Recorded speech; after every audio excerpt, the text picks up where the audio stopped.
Aditya Films and Music presents. अही सावन में एगो सुंदर सन बोलबम के गीत सुनावे जाहि में एगो पति अपना पति से कहिए और की कहिए आवे सुनावी अही गीत के माध्यम से।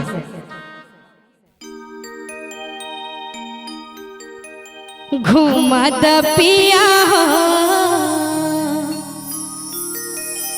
घूमत पिया हो हमरा देवा घर नगरिया। एक बेर चाहब सब गोटे ताली बजा कर। घूमत पिया हो हमरा देवा घर नगरिया, घूमत पिया हो हमरा देवा घर नगरिया। चाहे तोरा तारे मारे चाहे तोरा तारे मारे कोनो न करिया, चलन पिया हो घूमत पिया हो हमरा देवा घर नगरिया, घूमत पिया हो हमरा देवा घर नगरिया।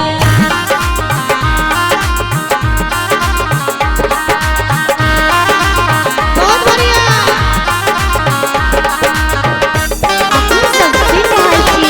Aditya Films and Music के शानदार प्रस्तुति।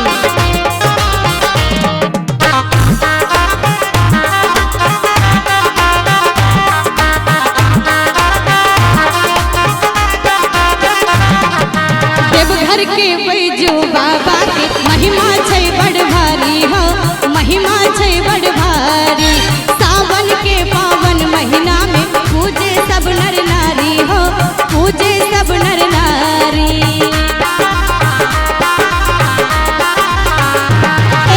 देवघर के बैजू बाबा के महिमा छै बड़ भारी हो, महिमा छै बड़ भारी।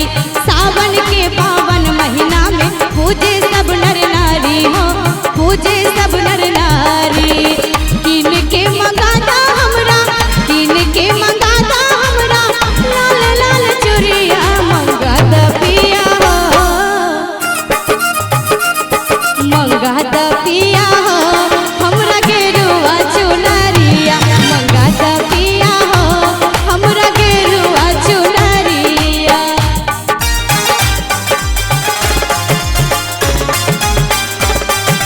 क्या बात है। अपने सब सुन रहल छी आदित्य फिल्म एंड म्यूजिक के शानदार प्रस्तुति। जय हो।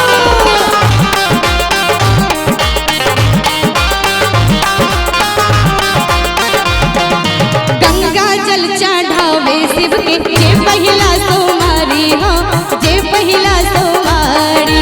अनधन से भंडार भरेला शिव शंकर त्रिपुरारी हो, शिव शंकर त्रिपुरारी।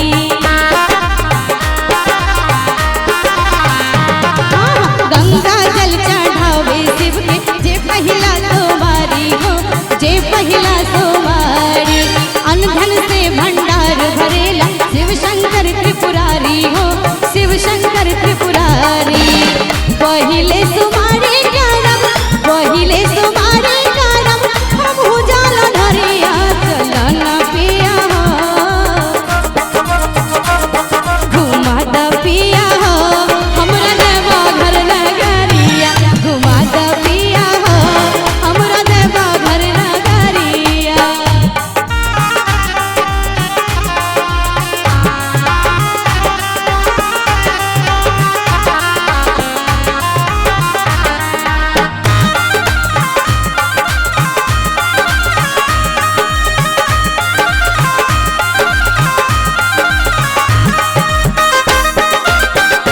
जय हो। बहुत बढ़िया। चूड़ी से नूर की नब पिया शिव जी के प्रसाद हो, शिव जी के प्रसाद हो। सब पर देखू बनल रहे छै हुनकर आशीर्वाद हो, हुनकर आशीर्वाद हो।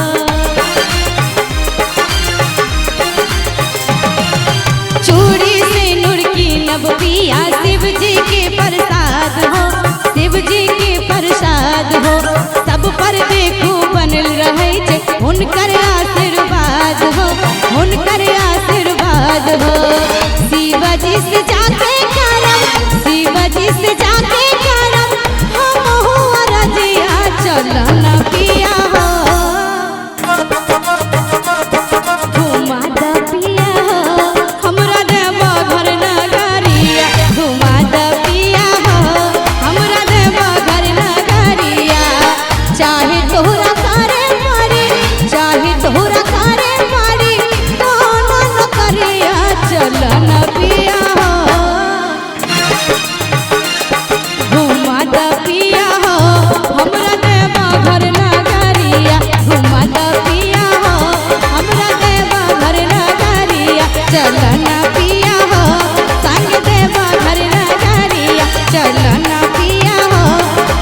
Aditya Films and Music